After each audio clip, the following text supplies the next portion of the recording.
ആദ്യ പ്രതികരണം കവടിയാർ വാർഡിൽ മുന്നിലാണ്, ഏകദേശം വിജയത്തിൻ്റെ പടിവാതിൽക്കൽ എത്തിയെന്നാണ് മനസ്സിലാക്കാൻ കഴിഞ്ഞത്.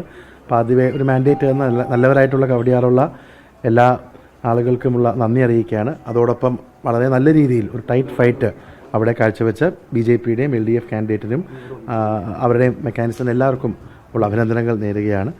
ഈയൊരു ഫുൾ കണക്കുകൾ വന്നിട്ടില്ല. തിരുവനന്തപുരം കോർപ്പറേഷൻ്റെ ഇതുവരെ 58 വാർഡുകളുടെ റിസൾട്ടാണ് ഇപ്പോൾ ടി വിയിൽ കാണിക്കുന്നത്. അതിലിപ്പോൾ തന്നെ UDFന് 13 സീറ്റുകളിൽ ലീഡുണ്ട്, അല്ലെങ്കിൽ വിജയിച്ചിട്ടുണ്ട്.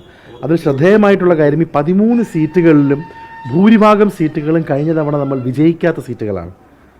ഒരുപക്ഷെ എനിക്ക് എൻ്റെ കയ്യിലുള്ള ലിസ്റ്റുകൾ നോക്കുകയാണെങ്കിൽ ഈ 13 സീറ്റിൽ 10 സീറ്റും നമ്മൾ LDF നിന്നോ BJPയിൽ നിന്നോ തിരിച്ചു പിടിക്കുന്ന സീറ്റുകളാണ്. അപ്പോൾ 51 സീറ്റുകൾ എണ്ണിയപ്പോൾ തന്നെ ഒരു നല്ല നമ്പർ ഉണ്ട്. എന്തായാലും പൂർണ്ണമായിട്ടുള്ള കണക്ക് വരട്ടെ. എല്ലായിടത്തും UDFന് നല്ല രീതിയിലുള്ള ഒരു റിസൾട്ടും റെസ്പോൺസും വരുന്നത് തീർച്ചയായിട്ടും ജനങ്ങളുടെ മനസ്സിൽ UDF ഉണ്ടോയെന്നുള്ളതാണ്. തിരുവനന്തപുരം കോർപ്പറേഷൻ്റെ ഒരു ഫൈനൽ റിസൾട്ട് വരുമ്പോൾ അതിൻ്റെ ഒരു മറുപടി നൽകാം. എന്തായാലും കവടിയാറും ഈ ജില്ലയിലൊക്കെ എനിക്ക് വേണ്ടി പ്രയത്നിച്ച പാർട്ടിയിലെ UDFലെ സഹപ്രവർത്തകർ, വോട്ട് ചെയ്ത ആളുകൾ, വോട്ട് ചെയ്യാത്ത ആളുകൾ, എല്ലാ പാർട്ടിക്കാരെല്ലാവരും വളരെ ടഫായിട്ടുള്ള ഒരു കോമ്പറ്റീഷനായിരുന്നു, വളരെ ഹെൽത്തി ആയിട്ടുള്ളൊരു കോമ്പറ്റീഷനായിരുന്നു. അപ്പോൾ കവടിയാറിൻ്റെ പെരുമ കാത്തുകൊണ്ട് തന്നെ നല്ല രീതിയിൽ ഒരു നല്ല രാഷ്ട്രീയ പോരാട്ടം നടത്തിയ എല്ലാവർക്കും അഭിവാദ്യങ്ങൾ നേരുന്നു. തീർച്ചയായിട്ടും എല്ലാ കാര്യങ്ങൾക്കും ഞാൻ കൂടെ ഇവിടെ തന്നെ ഉണ്ട് എന്ന് മാത്രം പറയുന്നു. UDFന് വളരെ പോസിറ്റീവായിട്ടുള്ള ഒരു മാൻഡേറ്റാണ്.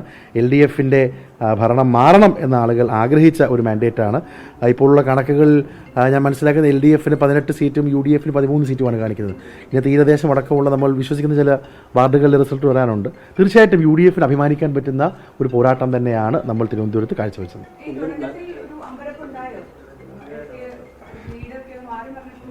ഇല്ല, അതൊക്കെ ഇലക്ഷൻ്റെ ഭാഗമായിട്ടുള്ള കാര്യങ്ങളല്ലേ, അത് കേട്ടിറക്കങ്ങൾ ഉണ്ടാവും. എന്തായാലും ആത്യന്തികമായി വിജയം ലഭിച്ചു എന്നുള്ളത് ഒരു നല്ല കാര്യം തന്നെയാണ്. പക്ഷേ എനിക്ക് നിങ്ങൾ അഭ്യർത്ഥിക്കാനുള്ളത് UDF ഇതുവരെ ലീഡ് ചെയ്യുന്ന ആ സീറ്റുകളുടെ പേരുകളും എണ്ണവും നിങ്ങൾ നോക്കണം. നിങ്ങൾ സാധാരണ UDFന് അല്ലെങ്കിൽ UDF ഉറപ്പായി ജയിക്കും എന്ന് പറയുന്ന സീറ്റുകളല്ല. അങ്ങനെ ഒരു 3-4 സീറ്റേ ഉള്ളൂ. ബാക്കി എല്ലാ സീറ്റുകളും UDF പിടിച്ചടക്കുന്ന സീറ്റുകളാണ്. അങ്ങനെ തന്നെ ലാസ്റ്റ് വരെ പോകുമെന്ന് വിശ്വസിക്കുന്നു.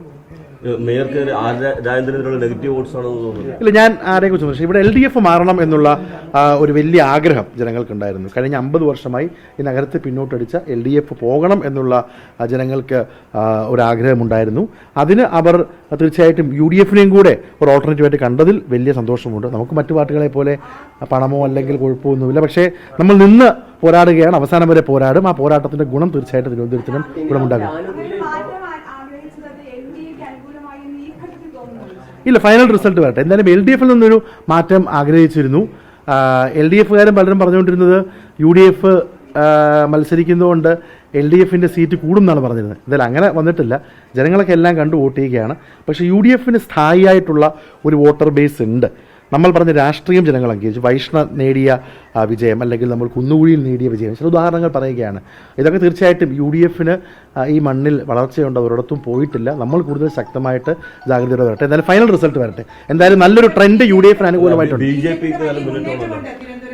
അല്ല, തീർച്ചയായിട്ടും BJPയുടെ ഇപ്പോഴത്തെ സീറ്റുകൾ വെച്ച് അവർക്ക് പല മേഖലകളിലും, അവർക്ക് ശക്തിയുള്ള മേഖലകളിലും ഒക്കെ നല്ല മുന്നേറ്റമുണ്ട്. ഞാൻ തിരസ്കരിക്കുന്നില്ല. തീർച്ചയായിട്ടും ആ മുന്നേറ്റത്തെയും കൂടി ഇനിയും പ്രതിരോധിക്കാൻ കഴിയുന്നത് UDFനാണെന്ന് ജനങ്ങൾ ഈ ഇലക്ഷൻ കൊണ്ട് മനസ്സിലാവും.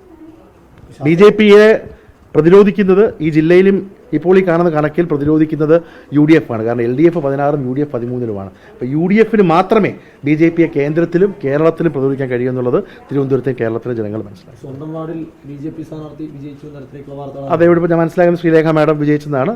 മാഡത്തിന് അഭിനന്ദനങ്ങളെല്ലാം നേരുന്നു. ഞാൻ പൊളിറ്റിക്സാണ്, പൊളിറ്റിക്സ് കഴിഞ്ഞ് ആര് വിജയിച്ചാലും തന്നെ പിന്നെ എൻ്റെ കൗൺസിലറാണ്. ഞാനിപ്പം വേറൊരു സ്ഥലത്തെ കൗൺസിലറാണ്. തീർച്ചയായിട്ടും അത് അങ്ങനെ തന്നെ കാണുന്നു. അതിപ്പോൾ ആര് ജയിച്ചാലും നാടിന് നല്ലത് ചെയ്യാൻ കഴിയട്ടെ. അതോടൊപ്പം മത്സരിച്ച എല്ലാ ആളുകൾക്കും, വിജയിച്ച ആളുകൾക്കും തോൽവി ഒക്കെ ഏറ്റെടുത്ത എല്ലാവർക്കും ഇതൊക്കെ ഇറ്റ്സ് പാർട്ട് ഓഫ് ലൈഫ്. എന്തായാലും മുന്നോട്ട് പോകട്ടെ. ഫൈനൽ റിസൾട്ട് വരുമ്പോൾ കൂടുതൽ കാര്യങ്ങൾ തീർച്ചയായിട്ടും DCC എന്ന് പറയുന്നതായിരിക്കും. അന്ന് എല്ലാവർക്കും ലോകത്തെവിടെയായാലും ഏത് സമയത്തും 24 വാർത്തകളും ഓഗ്മെന്റഡ് റിയാലിറ്റി പാക്കേജുകളും എക്സ്പ്ലെയിനറുകളും വിശദമായി കാണാൻ ഞങ്ങളുടെ YouTube ചാനൽ നിങ്ങൾക്ക് സബ്സ്ക്രൈബ് ചെയ്യാം.